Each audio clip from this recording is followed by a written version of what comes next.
Oromoo 20 ta'an waggaa 4 booda deebi'anii cufamanii jiru jedhame.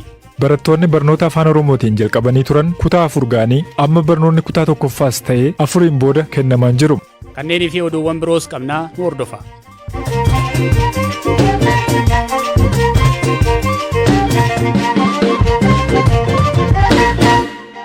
Itoophiyaatti biqiltuuwwan dhaabuun maqaa duula Ashaaraa Magariisa jedhuun erga jalqabamee waggoota 4 lakkoofsiseera.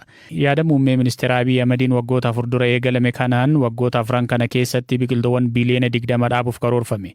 Kan bara kana osoo hin dabalatiin duula marsaalee 3 darbaniitiin biqiltuun biliyoona 18 dhaabamuu gabaasaaleen ni mul'isu. Jijjiirama haala qilleensaa sadarkaa addunyaatti yaaddoo dhala namaa ta'ee jiru kana to'achuuf haala kamiin biqiltuu dhaabuun murteessaa ta'uu kan himan barsiisaan muummee saayinsii bosonaa Yuunivarsiitii Madda Walaabuu gargaaraa Piroofeesaraa Taamiruu Kaffalaa garuu biqiltuu dhaabuu qofti gahaa miti jedhu beekaa Toomatu dubbise. Hojiiwwan gammaatti hojjetaman kan jajjabeeffaman dhaabuun immoo barbaachisaa dhuguma. Garuu biqiltuu dhaabuu qofti gahaadha jennee gaafadhannu gahaa miti beektaa.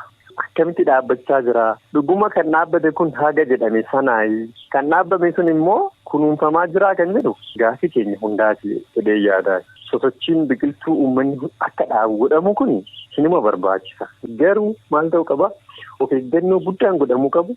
Namoonni dhaabaa jiran sun political implication yookiin immoo daldala siyaasaaf jedhanii kan dhaaban yoo ta'e hubannoo osoo hin qabaatiin kan dhaaban yoo ta'e akkamitti akka dhaabbachuu qabu kunuunsa barbaachisuu fi biqiltuun sun argachuu qabu odoo hin beekin dhaqanii kan dhaaban yoo ta'e garuu faayidaa isaarra miidhaa isaatu caala jechuudha. Hojiin isaan jalqaban sun yoo bu'aa buusuu fi baate maal gochuudha? Fuulduraaf illee waan sana itti deemee hojjechuuf uummanni rakkataa jechuudha. Duula waggaa arfan kana godhameen wanti akka bu'aatti ka'uu malu yookiin immoo gara fuulduraatti illee bu'aa akkanaa buusuu danda'a jedhamee wanti yaadamu maayin? Faayidaan bosona sanaa ammatti kanarraa arganne jennee tilmaamuuf xiqqoo nama rakkisu illee. Biqiltuu san dhaabuuf fakkeenyaaf hojiin kunuunsa biyyoo bishaanii hojjetameera jedhee yaada iddoo garaagaraatti biqiloonni kana dura badan fakkeenyaaf margallee ta'uu danda'a suutan irratti biqilaa deemu. Inni sun gaafa biqilaa deemu biqiloonni gurguddaan iddoo qabataa deemu jechuudha. Duulli amma deemaa jiru kuni bu'a qabeessa akka ta'u ija ogummaatiin kuni osoo sirrate kuni osoo itti dabalame irra caala gaarii ta'aa ture silaa wanti jettu maayinni. Dhuguma amma tattaaffiin jalqaban kun kan jajjabeeffaman haa ta'u garuu gaaffiiwwan garaagaraa jiraachuu danda'u. Fakkeenyaaf amma waggaa tokko keessatti biqiltuu biliyoona 4 dhaabbateera jedhame miti. Haa dhaabbatu baay'ee nu barbaachisa hojii jajjabeeffamuu qabu. Garuu amma raayit taayim amma sa'aatii kanatti biqiltoota bara darbe keessatti yookiin immoo waggaa arfan dhaabbatan kana walitti idaanee biliyoona 15 yoo ta'u jennee biqiltuun biliyoona 15 kun jiru yookiin immoo haalli isaan amma irratti argaman maali jennee otoo wal gaafanne iddoo tokko tokkotti sadarkaa babbareedaa kan jiraachuu. Iddoo tokko tokkotti immoo guutummaan guututti iddoon ittiin jiraanne illee jiraachuu danda'a. Kanaaf dhuguma jijjiiramni haa dhufu jedhamee yoo yaaddan akka yaadatti kennuu kan hin danda'u. Tokko qarshii fakkeenyaaf waggaa tokkotti biqiltuun biliyoona 4 kan dhaabamu yoo ta'e otoo gatii biqiltuu tokkitti qarshiidhuma 5 tilmaamne biliyoona 4 baay'isuu qarshii 5 qarshii biliyoona 20 ta'a. Biqiltuu biliyoona 4 salganneetuma dhaabnee deemuu odoo hin taane otoo biliyoona 2 waggaa tokkotti qorannoo gahaan godhame daangaan iddoo sanaa beekanii erga dhaabbatanii booda kunuunsi godhamuufii qabu haalan godhamee fi sidliingii biliyoona 2 jechuun immoo qarshii 5 yoo baay'isne biliyoona 10 ta'ani. Biliyoona 10 sana koonzarveeshiniidhaaf keenya qarshiisan. Biliyoona 2 immoo daangaa isaa hojjennee qorannoon godhamee dhaabna jechuudha.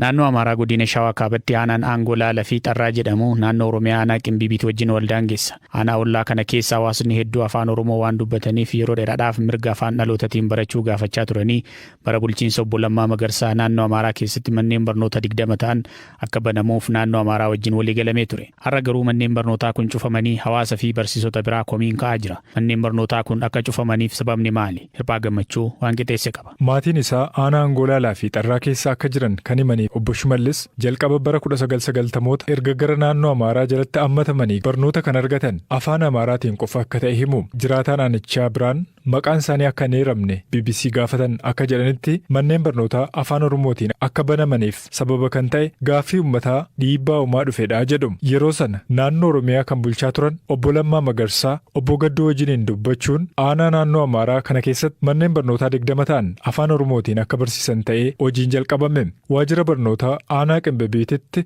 ogeessa qorannoo sirna barnootaa akka ta'an obbo Masfin Raggaasaa immoo ogeessa gara Aangolaalaa fi Xarraa deemuudhaan deeggarsa gochaa turanidha. Yeroo sana manneen barnootaa afaan Oromoo 20 banuudhaaf hojjetamaa ture. Manneen barnootaa afaan Oromoo aanaa Aangolaalaa fi Xarraatti banaman keessaa tokkotti barsiistuu akka taatee fi maqaan ishee akka ibsamu kan hin barbaanne shamarreen tokkos ani kan hin ramadame bara 2012tti. Sana booda mana barumsaa irrattan carraadhaan ramadamee jetti. Barsiisonni kunneen adeemsi qacarrii isaanii naannoo Oromiyaatti raawwatus itti waamamni isaanis ta'e mindaan kan kaffalamuuf garuu naannoo Amaaraatiin ogeessi barnootaa aanaa qimbibiit obbo Masfin walakkeessa bara 2014 kanaasitti garuu manneen barnootaa afaan Oromootiin barsiisaa turan akka cufamaa jiran odeeffannoo qabaachuus himan. Manni barumsichaa cufamnaan gara naannoo Oromiyaatti deebi'uu kan himan barsiisaa Guutaa Tolaa manneen barnootaa afaan Oromootiin yeroo banaman uummanni gammadee akka turee fi booda dhiibbaan garaagaraa uumamuu akka eegalee dubbatan. Barsiisonni BBC'n dubbise akka jedhanitti barattoonni barnoota afaan Oromootiin jalqabanii turan kutaa 4 ga'anii amma barnoonni kutaa 1ffaas ta'ee 4 booda kennamaan jiru.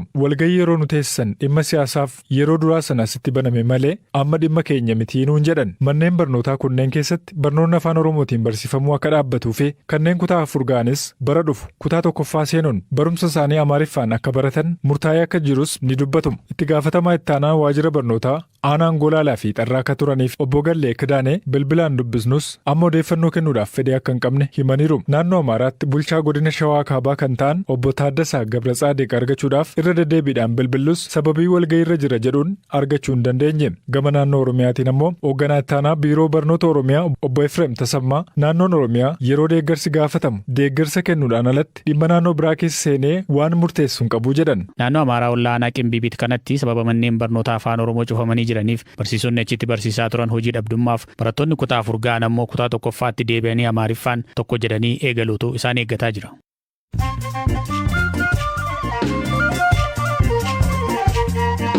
Hordoftoota keenya ammoo gidduudhaan oduu gaggabaaboon isinitti hima. Somaaliyaan waldhabdeedha guddicha Itoophiyaa fi Masrii gidduutti uumame irratti Masrii deeggarteetti oduu jedhu akkatte. Dubbiimaan pirezidaantii Somaaliyaa Abdul Qaadir Ali Kaar gaafiif deebii BBC Somaalii waliin taasisaniin pirezidaantiiwwan Masrii fi Somaaliyaa dhimma ijaarsa fi bishaan guutuu hidha guddicha Itoophiyaa irratti ejjennoo waloo ifatti fudhatanii jiru jedhaniiru. Ali Kaahir akka jedhanitti Somaaliyaan seera idil addunyaa itti fayyadama bishaan Abbayyaa hoogganuu deeggarti. Yaani dubbii himaa kanaatis erga pirezidaantiin Masrii Abdul Fattah al-Siisiin pirezidaantii Somaaliyaa San Sheekh Mohammad waliin dhimma imaammataawwan gamtokkee Itoophiyaan hidha Abbayyaa irratti qabdu irratti mari'anneera jedhaniin boodadha. Afyaa'in mana maree Ameerikaa Naansi Peloosiin gara Taayiwaan deemuuf karoora qabdi oduun jedhu Chaayinaa dheekkamsiise. Hangawaan kun Taayiwaan yoo daawwatan Ameerikaan gatii guddaa baasti jechuun Chaayinaan akeekkachiiste. Peloosiin garas kan imalan yoo ta'e bara 1997 as gara Taayiwaan deemuun nama siyaasaa aangoo guddaa qaban ta'u. Chaayinaan oddola Taayiwaan akka qaama isheetti ilaalti. Taayiwaan diddee walabummaa ishee labsatti taanan Chaayinaan humna waraanaatiin akka of jala galchitu irra deddeebiin akeekkachiisaa turte. Raashiyaan buufata hawaa addunyaa keessaa ba'uun bara 2024tti buufata mataa ishee ijaaruuf akka jirtu ibsite. Ameerikaa, Raashiyaa fi biyyoonni biroo bara 1998 irraa kaasee haala milkaa'in waliin hojjetaa turan. Naasan garuu Raashiyaan saganticha keessaa ba'uuf yaaduu ishee karaa idileetiin wanti isa ga'e akka hin jirre himee jira. Jaapaan magaalaa Yamaguchi keessatti qamaleen miseensa gartuu qamaleewwan hamoo jiraattotaaf gamsiisanii ta'e tokko qabamee ajjeefame. Gartuun qamalee kanaa yoo xiqqaate namoota 50 irratti miidhaa geessisee ture. Mootii gartuu qamaleewwan kanaa kan ta'ee fi namoota hedduurraan miidhaa geessisuun kan shakkame qamaleen guddichi kun mooraa mana barumsaa tokko keessatti adamsitootaan qabameera. Dhaggeeffattoota keenyaa oduun gaggabaaboon ammaaf qabanne kanuma ammoo gara oduu bal'inaan qabanne kan biraattan isin dabarsa.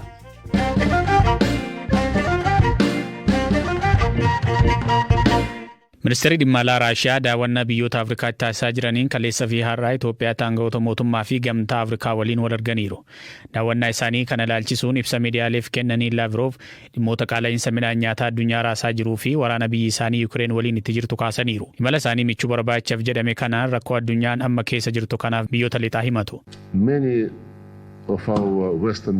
Waa'illeen keenya warri lixaa hedduun rakkoon ijoo hariiroo addunyaa akka dhimma waraana Yuukireen ta'etti ergaa dabarsuu barbaadu. Ani ejjennoo akkasii kana waliin galu. Rakkoon hariiroo addunyaa kanaan ol walxaxaadha. Amma wanti ilaalaa jirru warri lixaa dula cimaa karaa qoqqobbii maqaa balleessii fi iddoo horsiisa Raashiyaa fi warra Raashiyaa deeggaran irratti banuu isaaniiti. Kun ammoo addunyaan yeroo seenaa addaa keessa akka jiraattu taasisa. Kun gara fuulduraatti addunyaa akkamii akka qabaannuu fi keessa jiraannu kan murteessudha. We are going to have and to live for our children and grandchildren. Ardiin Afrikaa sababa waraana Raashiyaa fi Yukireeniin rakkoo midhaan nyaataa hamaa keessa galteetti. Sergey Lavrov garuu kana waakkachuun biyyi isaanii Raashiyaan qaala'insa nyaataa addunyaa kanaaf sababa mitii jedhan. So-called food crisis, as if nothing. Waa'ee rakkoo gatiin nyaataa addunyaa irratti qaala'uu ilaalchisee dhugaa jiru hubachuudhaaf duubatti deebi'anii gabaasa sagantaa nyaataa addunyaa guraandhala dura baase ilaaluu barbaachisa. Ameerikaa, Gamtaa Awurooppaa fi Jaappaan yeroo weerara koronaa vaayirasii irraa kaasanii midhaan nyaataa fi meeshaaleen biroo $1 tiriliyoonaan bitaniiru. Kun ammoo kan ta'e sababa dinagdee qabatamaa tokko osoo hin dhiyeessin yoo weerarichi dheeratee biyyoonni karra cufatanii turaniif jedhaniiti.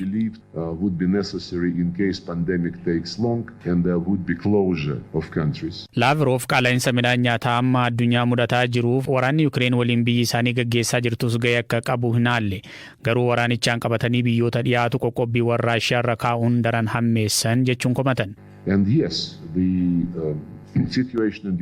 Dhugaadha, haalli Yukireen keessa jiru rakkoo gama nyaata addunyaa kanaaf sababa dabalataadha.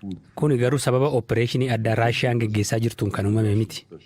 Deebiin hin taane warra lixaarraa kenname kan qoqqobbii hordofsiisee midhaan nyaataa gabaa addunyaa keessa jirullee akka hin sochoone godhedha.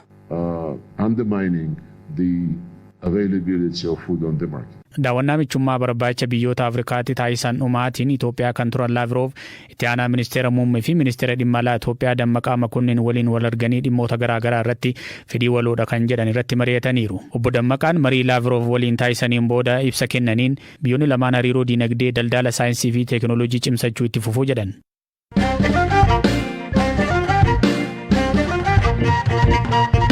Hordoftoota keenyaa dhumarratti immoo oduu ispoortii isiniif qabna. Taphataan collee Biraaziil yeroo ammaa kilabii Faransaay Paris Saint-Germainiif taphatu Neymar maatii isaa fi aangawoota kilabii isaa duraanii Barseloonaa waliin mana murtiitti dhiyaachuuf jedhame.